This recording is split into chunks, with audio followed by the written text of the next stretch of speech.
levantamento feito pela Companhia Nacional de Abastecimento, a Conab, mostrou que o sorgo deve ter um dos maiores crescimentos entre as culturas de segunda safra agora no ciclo 25-26. A expectativa é que a área plantada chegue a 1,7 milhão de hectares, um aumento de 10% em relação ao ciclo anterior.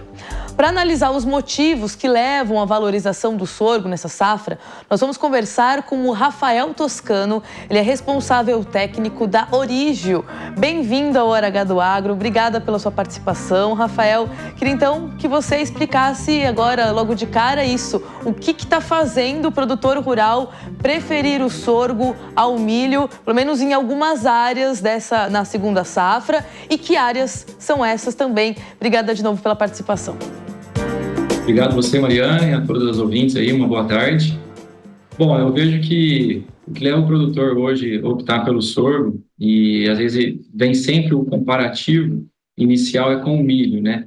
E eu vejo que eles são muito mais complementares do que concorrentes, né? Então, nós temos as áreas de milho muito consolidadas, especialmente aí no Mato Grosso, como segunda safra, mas o sorgo, ele entra especialmente nas áreas que a gente não consegue avançar no calendário ali, depois do 15 de fevereiro, que começa a ficar um risco muito grande pro milho. E aí é uma opção muito grande da gente entrar com o sorgo. E também naquelas áreas, você perguntou ali, né, no Mapitobapá, são as áreas que já se torna muito arriscado você entrar com milho segunda safra. E o sorgo, né, por causa da sua tolerância à seca e ao estresse hídrico, e por ter uma produtividade muito estável, um custo de produção menor do que o milho, ele é muito atraente e é muito efetivo nessas áreas norte e nordeste do país. Então, isso tem levado, né, ao produtor, é um dos fatores que tem levado o produtor a optar para o sorgo e também, claro, né, a parte do mercado, as opções aí de liquidez também tem colaborado muito para que ele faça essa escolha, né? É isso que eu ia te perguntar, porque não adianta plantar mais se o mercado está estável, se não tem aumento de demanda. Você tem observado isso também? Existe uma demanda maior pelo sorgo e isso pode, então, se refletir no campo? E aí, pergunto, inclusive, lembrando que como a gente também conversa com um público que não necessariamente é do agro, né? Para que serve o sorgo? Qual que é a finalidade dele? Legal. Sim, bom, o sorgo hoje ele tem, né, diversas opções aí porque ele está tão demandado, né? Então, basicamente, esse crescimento ele se deve no ponto de vista de três grandes fatores. Um dos grandes fatores é o que você mencionou, é para quem vender, né? É a liquidez que o agricultor vai ter.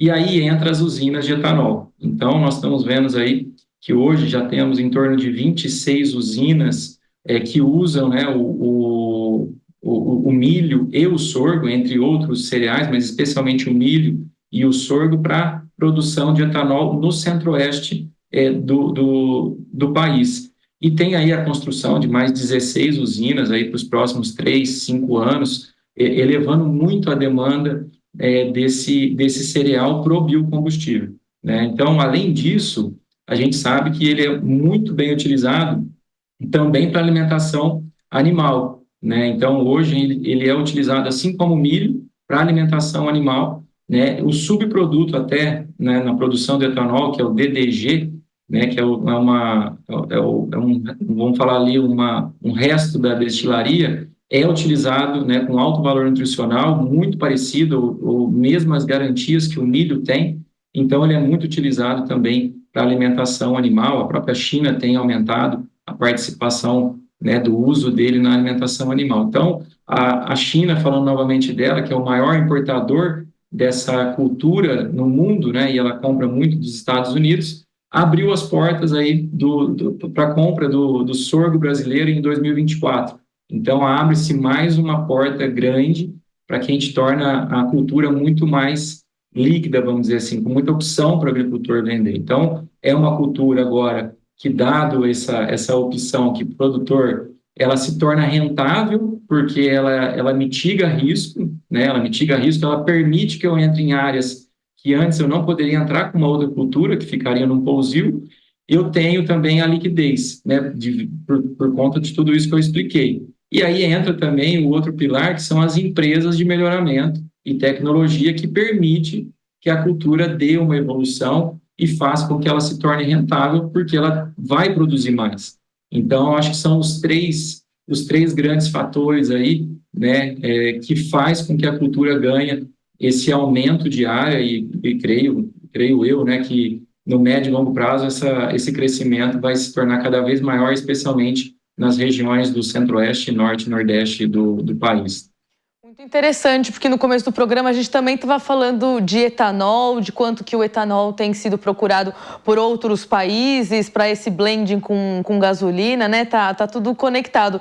E aí você falou sobre melhoramento, então eu queria que você contasse um pouquinho para a gente também, até porque é isso, a Aurijo é essa joint venture aí entre Bunge e o PL, então olha para mercado, para exportação, mas olha também para essa parte genética de laboratório, de tudo que acontece da parte da ciência muito antes de ir para campo, né? Então, o que vocês têm visto? Existe uma evolução de melhoramento genético? Existe uma ciência que está também aprimorando, inclusive olhando aí para menos demanda de químicos, mais uso de biológicos? O que você conta para a gente em relação a isso?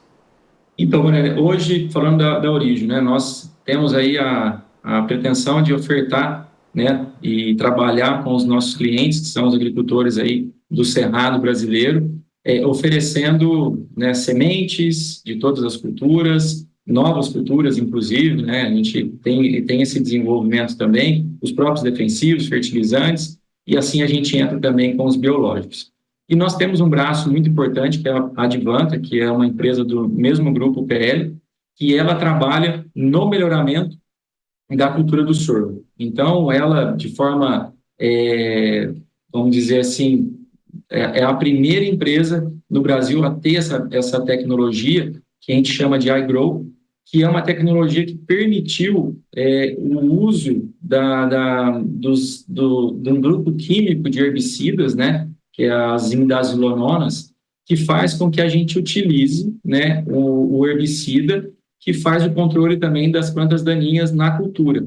Então, isso tornou a cultura muito mais rentável e permitiu que a gente entrasse com ela nessas áreas de cerrado, porque era um grande problema que atrapalhava a cultura do sorgo, as plantas daninhas, que competia muito com ela. Hoje, a gente consegue fazer, então, uma cultura muito mais limpa, então a gente evita aí essa competição com as plantas daninhas, tendo uma cultura muito mais rentável, com menos uso, né, de produtos químicos, né? Porque se você comparar com o milho a gente tem hoje aí, infelizmente, várias entradas para o controle da cigarrinha, né? Então, a gente consegue aí com uma cultura um pouco mais rústicas, né, por assim dizer. Não quer dizer que a gente não precisa cuidar dela, né, porque ela tem tecnologia, ela tem melhoramento. A gente precisa, assim, quanto mais a gente investe nela, mais retorno a gente tem. Mas é uma cultura aí que tem uma tolerância muito maior, né, e tem um risco climático muito menor, permite um calendário, uma janela maior. O Marco Antônio acabou de falar, né, a dificuldade do agricultor de poder colher na hora que ele quer, a soja vai alongar o ciclo, às vezes não conseguiu plantar na janela ideal, e aí isso vai atrapalhando cada vez mais o milho. E isso, com certeza, o sorgo é uma opção, porque ele consegue ter uma janela com risco climático menor, e isso possibilita, então, a gente ampliar essa área dele aí. E aí também vou te fazer uma pergunta, olhando para questões financeiras, olhando para o sorgo, obviamente, mas quando a gente fala de soja, de milho, das commodities que sempre são mais óbvias, né? A gente sabe que elas são reguladas, por exemplo, pela Bolsa de Chicago. O sorgo, ele está em que bolsa, onde que ele está sendo precificado?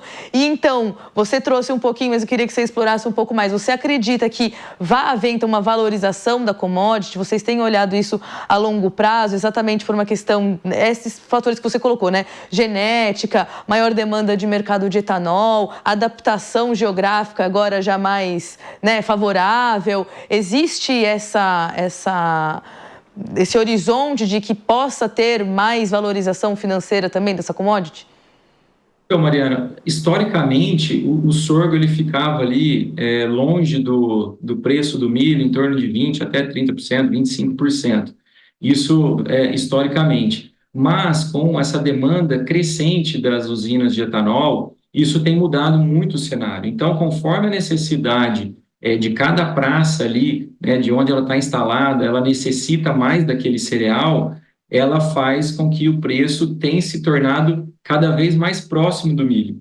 Então, para você ter ideia, alguns momentos, algumas janelas de determinadas praças, o milho e o sorgo têm mudado ali coisa de 10%, 8% de diferença. Então, isso já é uma realidade, né? Então, eu acredito que essa paridade, ela tá ficando cada vez mais próxima, e só a título de exemplo, nos Estados Unidos hoje, o sorgo e o milho, ele tem uma paridade de preço, né? Então, lá ele já é muito parecido. Então, aqui, né, por causa de toda essa qualidade que eu tenho dito, né, a cultura está se tornando rentável, existe tecnologia na cultura, né, as empresas agora estão olhando para o melhoramento dela, isso faz com que o preço dele, a qualidade que ele tem para o uso animal, a qualidade que ele tem para o uso do etanol cada vez mais próxima do milho, faz com que, consequentemente, o preço dele vai ficando cada vez mais próximo do milho. A gente vê essa tendência. Eu acredito que no longo prazo isso deva ficar cada vez mais próximo, né? Então, ainda ele é uma commodity de produto muito mais local, né? Muito mais nacional, mas eu creio que essa abertura do mercado pela China, nós teremos aí uma facilidade e aí também um aumento da demanda externa. Isso faz com que ainda tenha um aumento aí, talvez, do preço dele. Mas, como eu disse, eu acho que no médio e longo prazo ele vai ficar cada vez mais próximo do milho.